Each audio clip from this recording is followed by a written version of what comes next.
You choose your friends from a lot of different people, but there is one type of friend that Allah subhanahu wa ta'ala chose for you. Think about your friends. Who would you choose to go with on a long journey? You might choose someone who you enjoy talking to, someone you can depend on in times of hardship and ease, someone who would never abandon you while you're traveling together, somebody who would maybe protect you from harm, someone who's also righteous. They encourage you to do something that is good. And Allah subhanahu wa ta'ala describes the situation of those who are standing on the Day of Judgment thinking about their friends. And so someone who is evil is going to, for example, say, يَقُولُ يَا لَيْتَنِي اتَّخَذْتُ مَعَ الرَّسُولِ سَبِيلًا. I wish I followed the messenger. I wish I followed that path. And then he says what?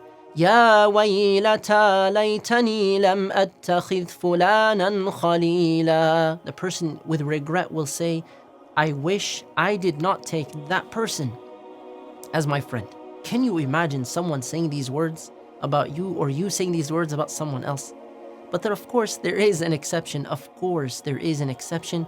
Some friends will not be running away from each other, but rather will be close and protected and happy and safe on that day.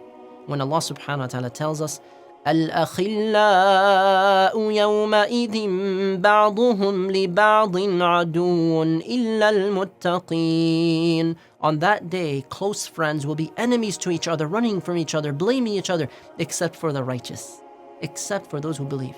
We choose our company very carefully when we travel, when we go on adventures. Choose our spouses very carefully when we're ready to get married. You may even assume that most people will choose their roommates very carefully if we are planning to live with them.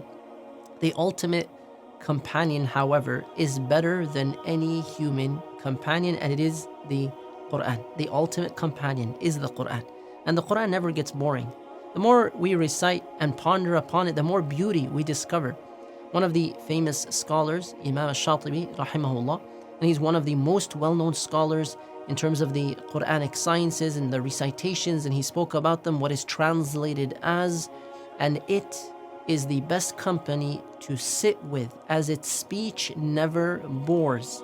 And the more it is repeated, the more it is increased in beauty.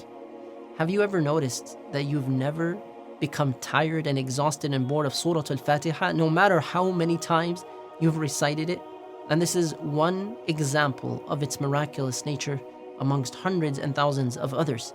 Allah subhanahu wa ta'ala made the opening chapter, Surah Al-Fatiha, like breathing, never tire of it.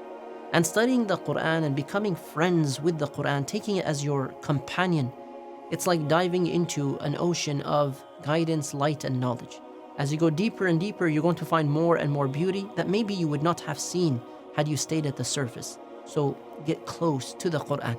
The Quran gives you personal advice. And many of the scholars, when they would read the Quran in the past and even in our times, when quoting a verse from the Quran, some of them would say, "My Lord told me."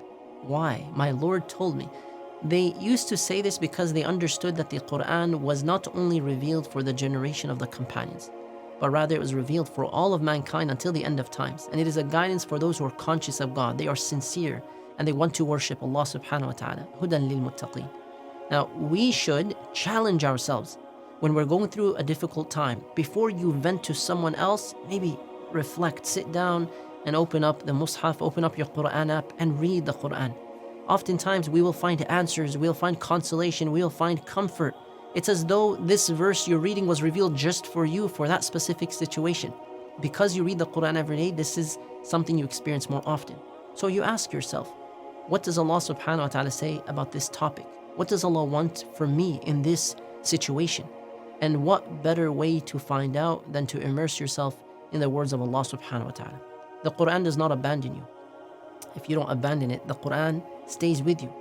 And this is true in this life and in the next life.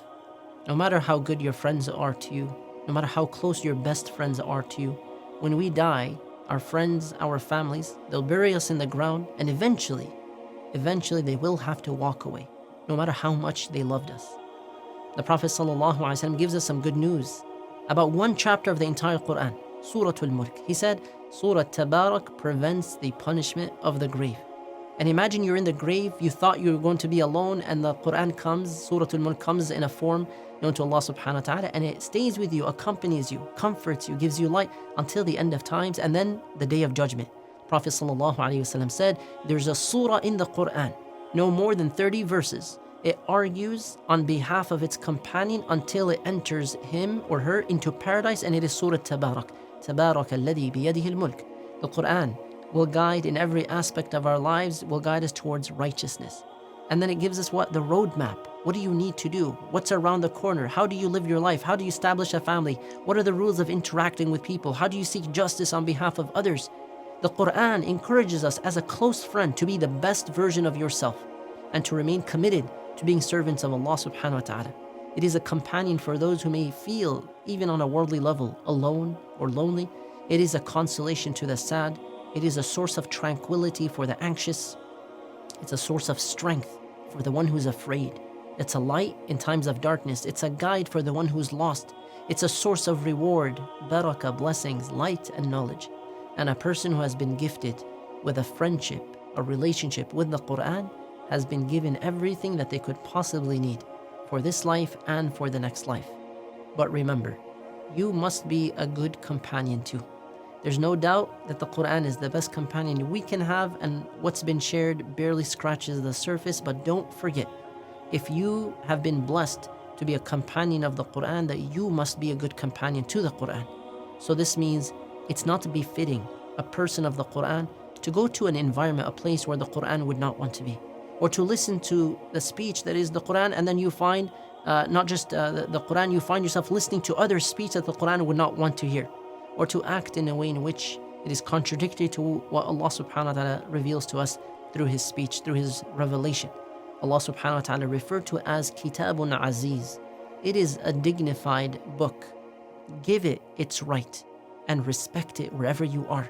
Give it attention and adhere to it as much as you can. And I will leave you with the following conclusion. This question is for you. What other qualities do you look for in a companion that you find in the Quran?